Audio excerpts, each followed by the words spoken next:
Hey, how's it going, guys? Amir Baluch with the Financial Wellness MD podcast. We have a special guest here.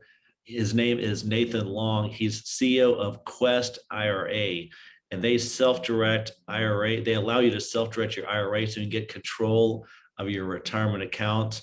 Nate, thanks for coming on board today and discussing. It's a real pleasure to be here.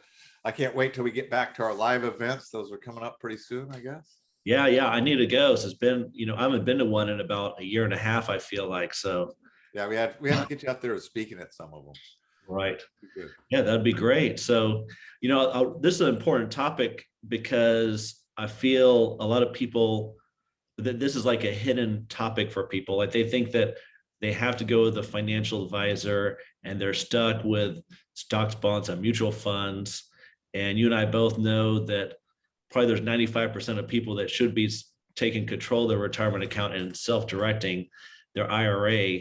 You want to just explain what is the concept of self-directed IRA? What we do at Quest is really simple, but what you can do with what we do very simply can be very, fun in a lot of ways, depending on what your experience is with investing. That's why I love to partner with people like you. But at Quest, we simply hold private assets in tax leveraged accounts. So like traditional IRAs, Roth IRAs, solo 401k, SEP IRAs, even like Coverdell's and health savings accounts. And so where most of the time people have the choice, to buy whatever stocks, bonds, or mutual funds are available, at Quest, we don't offer any investments. Instead, if you have a private investment that you'd like your retirement funds to go into, then you can move the money to us and we can direct us to purchase those. What would be examples of private investments? Commonly, people buy just like rental property, just straight out rental property. Very common to see them buying notes. Probably the most common thing you see is forms of syndication. So all types of people that are raising money these days for all types of stuff are now using retirement accounts to fund those transactions. So I have some clients doing very complicated deals, investing into, biotech startups or whatever, right? And while other are just mom and pop doing like a little rental property next door, but they're all doing it inside their IRAs. We're not selling them those investments. They're bringing it to us once they know what they want to do. Here, I think you'll find this an interesting fact. Only about 2% of America's retirement accounts are self-directed too. Okay. But 25% of retirement accounts that are over $5 million are self-directed. Just let that sink in for a second. It's always been like the secret of the rich, but it really isn't a secret of the rich. Anybody can do this. Well, why do you think so few people know about this or participate in this? You're talking about the 98% that are not involved or don't have this set up. Well, there's really two reasons. There's been a lack of education, right? Up until this last decade, there wasn't a lot of companies like Quest out there that would do this for, $100 to a few $100s, which makes it readily available for everybody. You had to have a whole bunch of money, have a financial advisor, that was willing to do it. And the only reason why they're willing to do it is because they had a whole bunch of money with them, right? Or something else. And so times have changed. You've got companies that are just doing the servicing in it and then providing vast amounts of education, and there's also other things that are changing. Last year, there was a shift from qualified plans to what we call IRAs. In other words, our individual retirement account. Tons of people retired, tons of people moved jobs because of COVID. And as a result, there's more money available for investment than there ever has been. And I'm seeing tons of it sit in cash. I don't know about you. Wow. Yeah, I know a lot of people are sitting in cash. Mainly, they don't want to be in treasuries and bonds or things that are such low yield. A lot of people feel the stock market's overpriced. I'm actually working on an article showing that it's overpriced by over 200% right now. But so a lot of people don't know what to do. And then, like you said, people are moving around and people are doing rollovers to Roths as well. because they're expecting taxes to go up. So they're rolling it over and then they haven't made any Yeah, investments. yeah, we're seeing a lot of activity. I get asked all the time, what do you think is going to happen? I don't know. I feel like I'm looking at like a 3D pool table, like any way you hit that ball, everything's just going to go everywhere. Right, A lot right. of fun though. Yeah. So have you seen certain alternative investments perform better than others? You've seen, I'm sure you've been. Well, I mean, it really depends on your experience, right?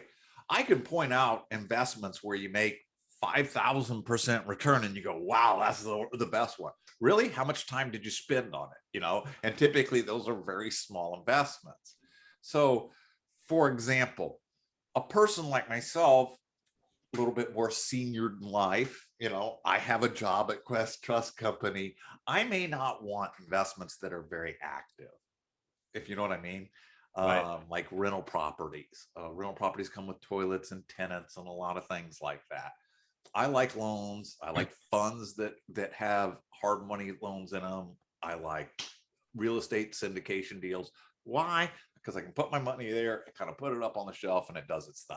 And I'm okay with that. Whereas someone else who's very active might get a lot higher return, but there's always a cost. There's always the time versus the risk. And you got to make that decision. That's the whole point about self-direction, is educating yourself to what makes you the most comfortable. You mentioned the active part of it. Some people get kind of confused, like if they buy a rental property and they want to manage it, can they do that? Do they have to get a third party manager? And how do we Actually, do they can. transaction? They can do everything that they could do, what I call cognizantly. In other words, they can find people to lease it. You can negotiate with contractors. You can negotiate the deal itself. You could, what you can't do is touch the money. You typically always have to tell the custodian, hey, pay that guy, pay this, pay that. You want a little arm's length between you and the money, and the rent comes directly back into you, right? But you can do all those things. What you can't do is go swing the hammer. You can't do things like that. Okay, you do have to hire a contractor to do the work and those things. There's a lot of education out there. It's not too terribly to do, but honestly, and you probably know this from your own investment background, that one of the strongest investments that you can have is buy and hold real estate, right? That is cash flowing in some way. Right. If you take a long-term view of it, I've never seen anyone to beat it. And then if you want to double down on it, then you use someone else's money to buy it. And if you want to double down on that, then you do it in a retirement account and get all the growth completely tax-free, like a Roth IRA. There you go. And so for some people that haven't done this before, but how does leverage work if you're going to invest in something, let's say by yourself versus a syndication? You mean inside an IRA? Ooh, that's a pretty loaded question, because that's a tough thing, because you're right, an IRA owns the asset, not you. So as you leverage that asset, you can't just walk into Wells Fargo and say, hey, give me a loan. Right. You have to use a bank that specializes in it. They're usually going to require a high down payment because there's no personal guarantee. If I can plug one, North American Savings Bank, they got a good education site on their NASB.com. They have a lot of real estate education on there. Okay. But they'll also do commercial loans. So good either way. But they like lending directly to IRAs, or you have to structure the deal. In other words, you have to have owner financing or something else like that. So it is more complicated to buy with owner financing. Now, when I'm syndicating, typically I got ahead. He's putting his credit on the line, and all the IRAs are in a passive position. So it's very easy to buy real estate with debt on it, and that's typically what takes place. Right. That's probably the easiest way to do it right there. Either that or a promissory notes. We're just investing as a debt partner. They don't need to go to Wells Fargo or Bank of America or anything. All that stuff's already taken care of. Yeah, so that's pretty cool. That's why we see a lot of it. We've seen increasingly larger amounts of syndication, and I think that's both because people like yourself are getting used to using self-directed IRAs when they're using money, right? That they're seeking them. But there's also the part that some of my clients, like I used to do a lot of hard money notes. Well, over this last year, there hasn't been a lot available. So there are people that were doing things like, because the foreclosure auctions and things like that aren't there, people that were doing other types of investments have now opened the door to looking for new types of investments. I know I have. Got it. Now, I know a lot of investors listening right now are getting late, again, a little bit older in life. They're trying to think about how do they pass on all this wealth to the next generation. How can they use a self-directed IRA in that respect? Man, that's got to be one of the best questions you've asked me so far. And I think it's the number one thing people miss.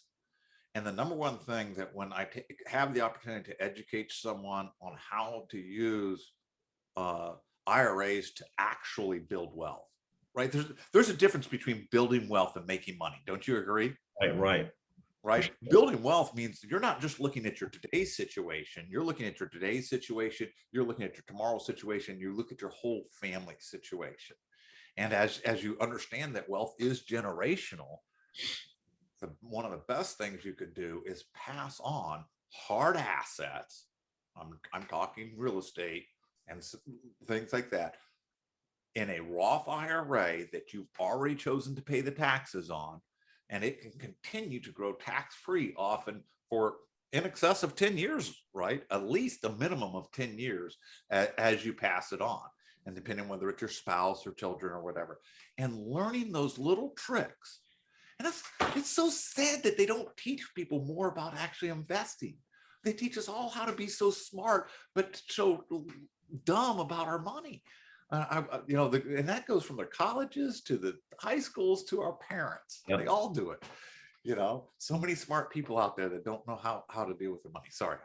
They're basically just teaching skill sets and how do you make money, but then, what about keeping it and compounding it?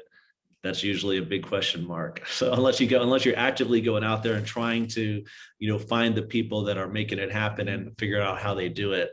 So it's almost like you have to actively search for that education. That's what we found. Where at our company, we've built ourselves on education.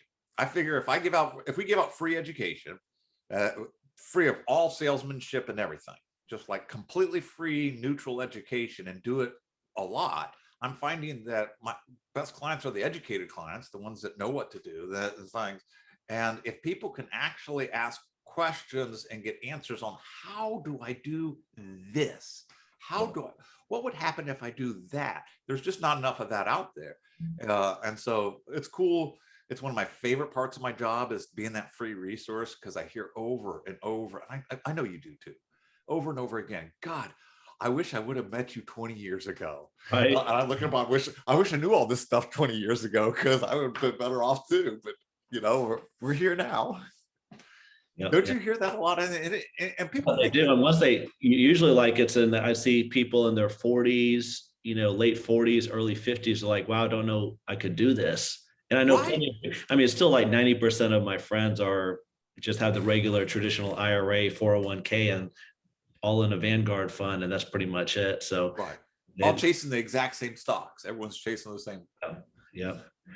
So we know that that's kind of, one missing element for people when it comes to financial planning is controlling their IRA with a self-directed IRA. But now let's say somebody has it. What do you think is the biggest mistake they should avoid when they're using their self-directed IRA? A self-directed IRA, I don't want to fool anybody. It can be dangerous. Just like any powerful tool, you got a power tool. My wife doesn't let me use power tools anymore. Afraid I'll cut my hand off out there. But a power tool is a great thing, right? But it can be dangerous. And that's how self-directed IRAs are, because you're absorbing all that responsibility. Yeah. Right? If Vanguard, someone else is watching your money and taking care of it, which I would argue is dangerous too. But sometimes people believe what they want to believe, and there are some bad people out there, that actually prey on people's retirement account. I can't think of anything more disgusting. Right. But there are people out there, and usually, they sound really good and it sounds really exciting, and so be careful of those things. Always verify the people that you're going to invest with. And that's really easy to do. Just ask them what happens when it goes wrong. Have you done this before? Do you have exit strategies? If you're talking to a legitimate investor, they get excited at these questions. they're like, oh, I've got someone that's really interested in what I do. They're checking me out. You know, I want to present all this. You know, I want to tell you about me and what I've done in the past.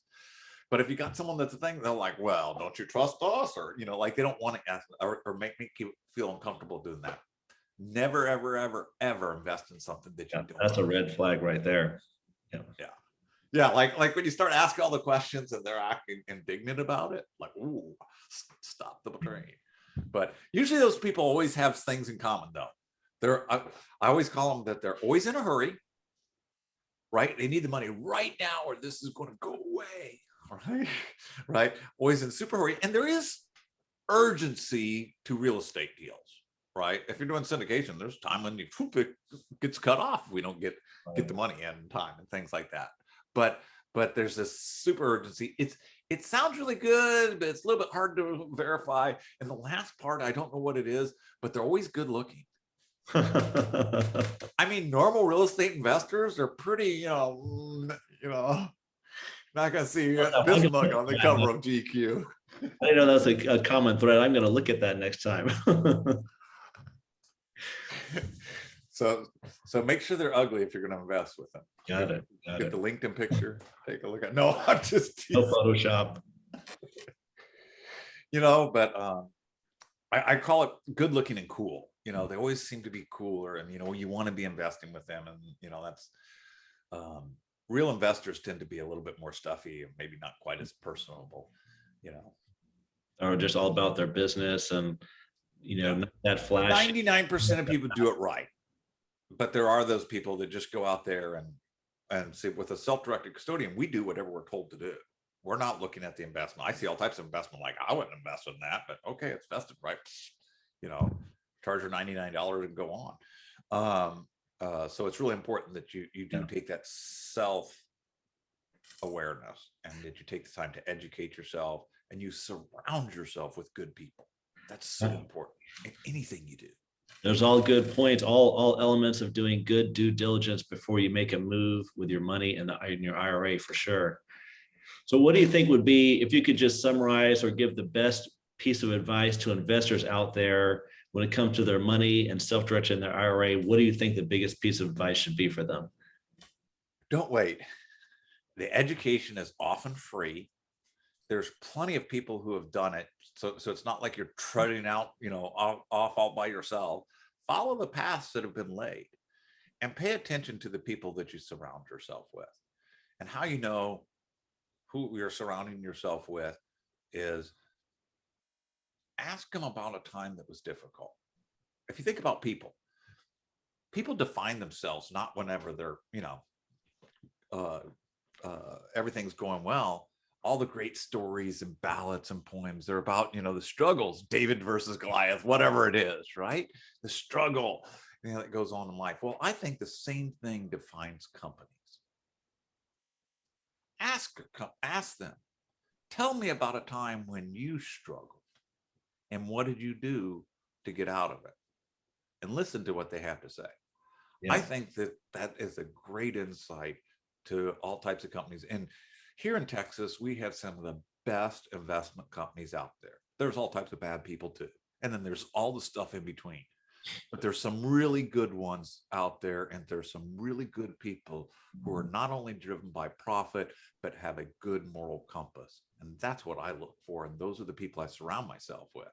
And I find that when the times go tough, you know, those people are always seem to still be there. Because it's not just money, it's a moral compass, and they're building personal relationships. Right. And I know for a fact that you resemble that because you build your business very similarly. Yeah. There's some good points there for the investors listening. Like, you really don't know somebody's true character really until, you know, something bad happens, and that's really the true test. Like, are they going to fall, break, run away, hide, or they stick with it and plow through it and make things right the best they can? So, and those people are in it for the long run. So that's a good way when you start asking questions about previous deals that went bad. What happened? Are they still here? Those are the people that have your best interest in mind. So I think so. A lot of education on this podcast, guys. We can talk for a long time about this. Nate and I both have stories. We could go on and on. What about these educational events? If they want to learn more about Quest IRA, how do they get a hold of you? All right. We have a lot of stuff. We have events. A lot of them are free. A couple of them are paid for. They're cheap, both all over Texas and online. But you can just go to questtrustcompany.com, questtrustcompany.com. And we have it, and go to our education center. We have a lot of pre-recorded stuff. Or if you just have a question, you can actually type into the chat box. We have live certified IRA specialists manning those. It's not someone else. It's actually the people at the company, and just ask a question. But the biggest thing is just pick up the phone and talk to one and tell them what you're looking for. Hey, I want to syndicate because I want to build a hospital, start a apartment complex. I'm thinking about using my IRA into this apartment complex deal as a passive investor, and I want to know more about it. I want to buy a rental property. Just talk about what's going on in your family. And the thing is you can also talk about very openly about your concerns. I want to pass wealth on to my children. I want to make sure this happens. And the person that you're talking to is a certified IRA specialist. And they have no horse in the race. There's no commission to be earned. There's nothing. So there's very seldom do you get to talk to a person with that level of education. Often if they're like at a brokerage firm, there might be a commission riding on the line or something there. They're completely free of that. So that's cool. Very cool. Enough about Quest. There you guys have it. Surround yourself with like-minded individuals and get educated online. This education is for free. Go check out one of the events, shake some hands, learn from your peers that have the same type of mindset as you. And Nate, thanks a bunch for dropping some knowledge here on the financial wellness. I can't wait to be up there in Dallas and we do an event together soon. Yeah, I'll be at the next one. I'll probably be there too. So all right. Sounds good. Talk to you later.